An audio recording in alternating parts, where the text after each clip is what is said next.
Good evening and welcome to this edition of the Hamilton Report. Today is the 28th day of June. This month is over, and I'm Scott J. Hamilton welcoming you to the Hamilton Report. I'm always so happy that you decide to spend a half hour with us each Monday evening, and I'm thrilled with the guests that we have had on our program in the last year. They've taught us so much, caused us to think and open up our thinking a little more in some cases. And tonight we're going to be doing just a little more of that. Want to say very quickly how proud I am of everyone in Oklahoma City and Tulsa this weekend for the great work that they did celebrating Pride, and so very happy for the Oklahoma and Tulsa County Democrats and the ways that they register people to vote, signed initiative petitions. I mean, they were all in. So thank you for that work. Congratulations. Also wanted to mention that our chair, Alicia Andrews, this evening is visiting the folks in Wagner County, and she was in 2 other counties last week. So now that COVID restrictions have been lifted, we are traveling around to visit more Democrats all over the state. So if you would like to have a visit from our chair, from me, from other people in leadership, or from staff members to do particular trainings, please give me a call at the Oklahoma Democratic Party office, and we will be thrilled to come and visit to your county party or your federation or your group, because it's important that you know how much we value you and appreciate you. And the state party doesn't belong to one person or a few. It belongs to all of us. So I look forward to spending time in person with more of you as the year rolls on. Well, I mentioned that this month is over, and that means that Pride Month is coming to an end. One of the things that I think we all find a great deal of joy from is seeing the number of young people who are out today being supported by their family, by their friends. But unfortunately, that is still the exception rather than the rule for many young LGBTQ plus people in our state. There's one person, actually a family, but tonight I'm interviewing just one of a couple who honestly could have written the book on how to be supportive of a gay child. And it's my privilege to welcome to the Hamilton Report, Dawn Jaksons. Dawn, welcome to the show this evening. Hi. You're here. Well, in the introduction, I was talking about how you and your husband, Oliver, could have written a book on how to support your son when he came out. Let's go back a little bit. How old was he when he first shared with you that he was gay? He was 14. And you weren't living here then, were you? No, we were living in Alaska, small town Alaska, kind of like small town Oklahoma. Okay. Just colder. It's colder. So I'm sorry, before I move on, I just want to mention that I'm in a different place today. I'm doing the show remotely. So that's why things look a little bit different, but I think we've got all of our technical issues worked out now. So Dawn, tell me how that exchange happened. Did he just come to you and say, "Mom, I need to talk," or was it something more dramatic?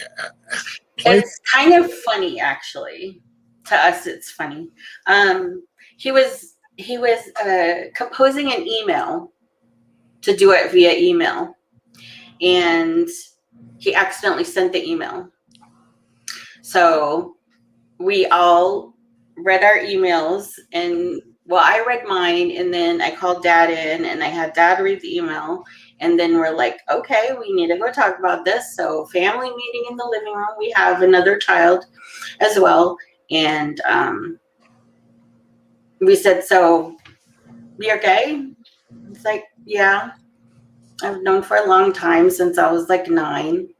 And we're like, "Okay, that's fine. Are you okay with the being gay? Do you have any questions? What do we need to do? Do you need us to do anything?" He's like, "No." I knew later on, after the fact, he said, "I knew it would be okay to tell you because of the way we are, because we had gay friends. We watched television shows that had gay characters on it. We were very out in our acceptance of the gay community. So he said he actually wasn't worried about it. So, because I was like, why were you doing it via email? Because I'm shy. Okay, yeah. But it was just easier for him to write it down, I guess, versus verbally tell us. But yeah, that's his funny coming out story. And he knew we would be cool. So once the initial whole okay, I'm out thing, everything went back to normal pretty much. And that's phenomenal. It didn't change anything. He's still our child. Same love from day before, same love the day he came out. And that's exactly the way it should be. How old is Tristan now? He will be 26. So this is going back a while. This is 12 years ago. And my gosh, the work that you all have done in and for the community has been incredible. And we'll talk about that in a minute, but I'm going to take things back even a little further. I met you and your husband, Ollie, at a PFLAG meeting, the very first one that we had in Oklahoma City. And I was so struck by your story and the fact that you were there to find out how to be even more supportive and at the same time share things with others. And I heard from folks that night and continue to that they just didn't think that they could accept their gay child. Mm-hmm. And, you know, I mentioned how great it is to see young people coming out and being supported by their families. And yet I heard stories just from this weekend, young people who ventured to Oklahoma City. One young woman had just gotten out of the hospital because her family beat her and was putting her out. And so this is something that still happens. Yep. And so many of these folks use their religious background to make that okay. But that's what I want to talk a little bit with you, because you grew up in a pretty strong religious background, didn't you? Oh yeah, we were the whole probably really close to the whole Southern Baptist, but my parents officially, they were like, we're non-denominational, but very, very strict as far as dress codes, as far as, you know, hair cutting, yeah, as strict as you, like almost to the point we were like Mennonites. And so, okay, you and your husband and your daughter all embraced Tristan when he came out. How was it for your extended family? How was it for your parents, for example? Well, my dad was passed away before this happened. He did not want to come out to the family that we had in Alaska because he knew they would not be accepting. So we were going to stick with his wishes. It was up to him.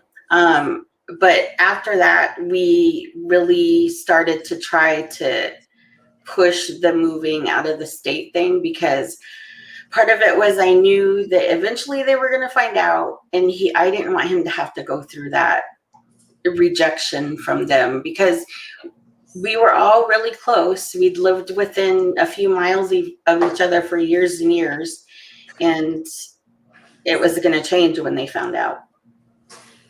I do have other family that live in the lower 48, specifically in Montana and in Virginia, who are very accepting. It's only the family in Alaska that was my mother and my older brother and his family. Has that caused issues between you and them? Oh yeah, there's no communication. And to think in 2021, that's what we're still dealing with. We're dealing with it in Oklahoma. We're dealing with it in many places around the country. And I'm always quick to point out that we must celebrate the advances that we make. We must celebrate our successes. For sure. But we cannot allow ourselves to walk around in rose-colored glasses and think, yeah, okay, and pretend like that doesn't still happen. That's right. You don't have to go far from downtown Oklahoma City until you find an environment that would not be conducive Oh to yeah. two 16-year-old boys holding hands together. We were in a small town, Oklahoma today that it would not have been okay.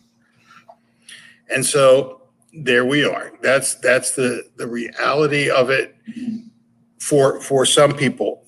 And yet the people that you work with, the people that you have embraced as a friend, as a mentor, in many cases as a mother figure,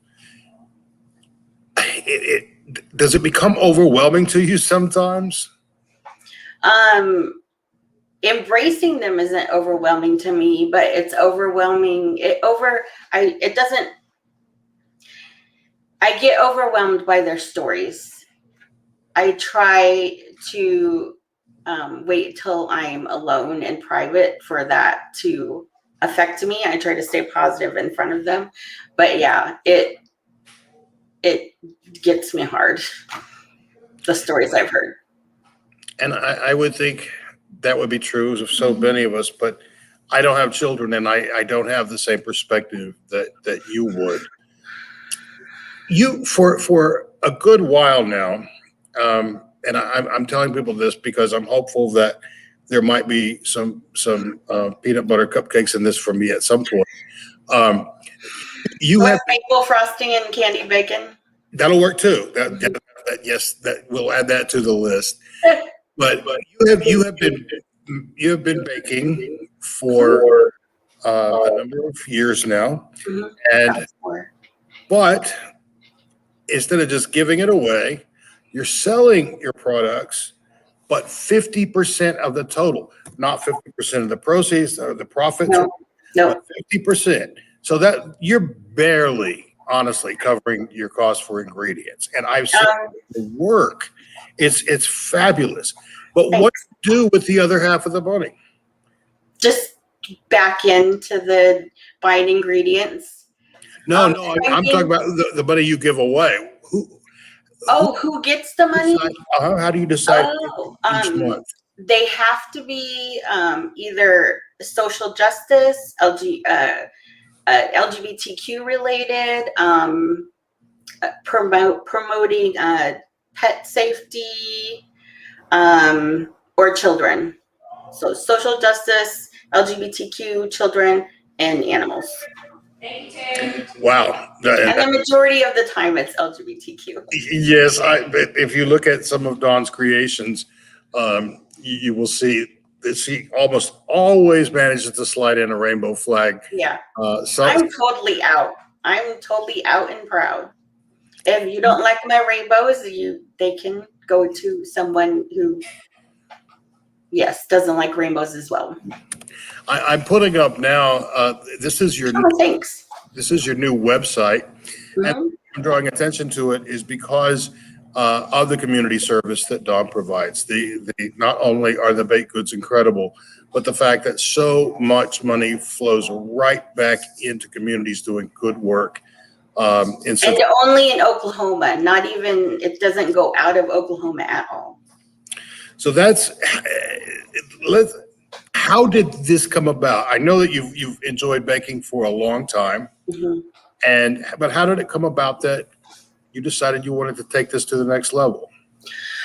Well, I volunteered with you for a while at Severin Alliance. I did a lot of volunteering around Oklahoma City with gay organizations and the homeless kids organizations. And it got to be where I kind of wasn't thinking I was really making an impact, because it was just usually I was feeding them and giving them hugs if they wanted hugs, or just listening to them and talking to them. And so I figured I bake and people seem to like it, so why not try to sell it and get some money funneled back into these organizations that I'd like to support. So yeah. Well, it's wonderful how the whole thing happened organically. I mean, you and I met one day on the side of a street, and you literally, it looked like a drug deal gone right, because it wasn't drugs. I was a crack dealer. Yeah. I was a sweets crack dealer for a long time. But it was, baking is like I'm giving people my love. So if I can give them a cookie and it makes them smile, I was happy. well, you make a lot of people smile. When you have young people that come to you and they're telling you their story, do they ever ask you to talk to their families on their behalf? Not specifically. I can recall a couple of them saying, "Oh, I wish you could talk to my mom," or "I wish you knew my mom." But I've never had any specifically say, "Would you come meet my mom?" Actually, I take that back.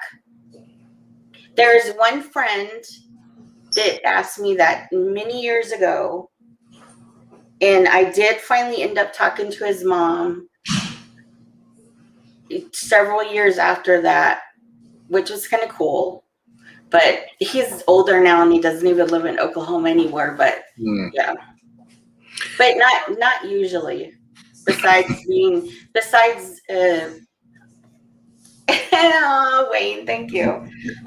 Besides, I don't even know what I was saying. Wayne distracted me. You were talking about people talking to. Oh yeah. Besides P flag, where I did talk to parents, I haven't had any. Besides that one instance. But there are times, and I think that this is one of those, Dawn, where our actions are far more important, far more instructive than any words. Because if people see you even tangentially being so incredibly non-judgmental, accepting everybody of every color, of every creed, or no creed at all, it doesn't matter if they are gay, lesbian, bisexual, transgender, questioning. It doesn't matter. You just embrace them. And there's a life lesson there that you teach us every day. And I need you to hear that from me, because I wanted to say that here on our broadcast, because what you do is truly amazing humanitarian work, and you are changing lives one person at a time. And not everyone can say that. So I want to. I thank you, but I feel like the LGBTQ community to me are heroes because of what they endure day after day and the stuff that they have to put up with from the time they come out to the time they leave this earth sometimes. And yeah. One of my adopted children is trans, and they are my ultimate hero. I mean, you couldn't, a better human being is not on this planet. That sends chills down my spine, because for you to be able to say that publicly and in such a public way, that's a powerful statement to being able to look at someone's heart and recognize the goodness that is in that heart. And it's true. It is true. And, for people who do this kind of work, who are really involved in community, I think we can easily lose our focus, again, by looking at what's right. I heard someone say this week, you don't say what's right with my car, you say what's wrong with it, because that's what needs to be fixed. And the way you all show up, I mean, you show up for everybody, everything. There are few things that happen within the community or for the community that you don't participate in and support. And it means a lot to all of us. I don't care how old we are, to know that we have friends like you and like Ollie. And I look at the way you have managed your family, because you have a daughter that's older than Tristan, and she is charting her way, a beautiful course in her own direction. She's a badass. She really, really is. And to be able to support each of them equally and in different ways. I swear, there's a book in here somewhere, and I'm not going to stop pestering you until you put it on paper. No, that would bring too much attention. I don't like attention. I'm like, no, just let me go under the radar. It's not about me. It's about the people I'm trying to work to help. Well, then what we'll do is we'll take the attention away from you and Okay. on Mama Dawn Bakes. How's that? Because I want people to check out your website and to see the amazing, amazing work that you do. Some of it is just so beautiful that you would have to be careful. I would have to be careful because I would so want to eat it, but I would be afraid to because it's so beautiful. But then I eat it anyway. So, thank you. Well, Dawn, I wanted to spend a few minutes with you today as we wrap up Pride Month, because you are a hero. You are doing something that I already told you who the heroes are. Okay, but I need to tell you that you're a hero to me because you're doing what a lot of people wouldn't do. And if by being with us tonight, you have encouraged one person to rethink how they're treating their child or their grandchild or their sister or brother, then you have done a good job. And the fact is that because of your advocacy, because you never tire, you never stop, and it drives a powerful message, and it's a positive message of pure, unadulterated, uncomplicated love. And so I need you to know that I'm like cringing from. I know, but that's why. See, I should tell our audience I got her finally to agree to come onto the program because I said, you really could encourage someone else, and that kind of sealed the deal. But she said, no, don't say anything nice about me. But that obviously I couldn't have her and not do that. Well, Dawn, I wish you well on Mama Dawn Bakes. We will be talking about that more. I'm going to post it on my Facebook page because we want you to succeed as Mama Dawn, because everything that you do flows right back into the community. And it does. I want to say on behalf of all of us, thank you for what you do. And again, if there's anyone watching tonight who has any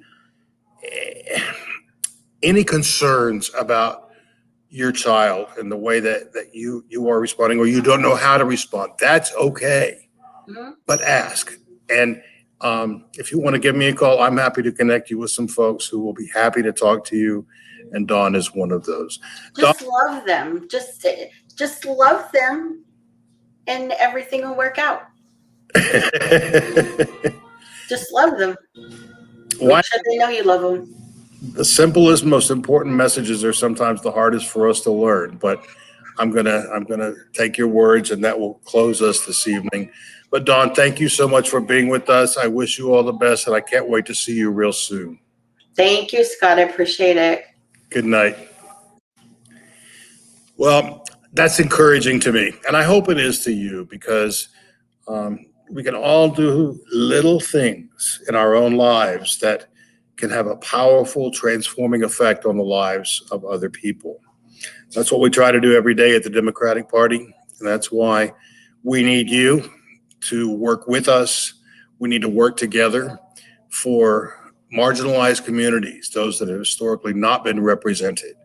And we need to look at the heart of problems and begin to change them from the inside out. We're doing that work because of you and with you. Thank you so much for being with us this evening. Just a reminder, we won't be here next Monday night because it is the 4th of July holiday. So the Hamilton Report and the Chair's Daily Live will not be happening a week from today, but we'll be back the following Monday with a new edition of the Hamilton Report. Thank you so much for being with us this evening. Hope you have a great week and a great holiday weekend ahead. And until we're able to be together again, please take very, very good care of yourself and each other, those that you love, and know that I care about you and I appreciate you. Good night, everyone.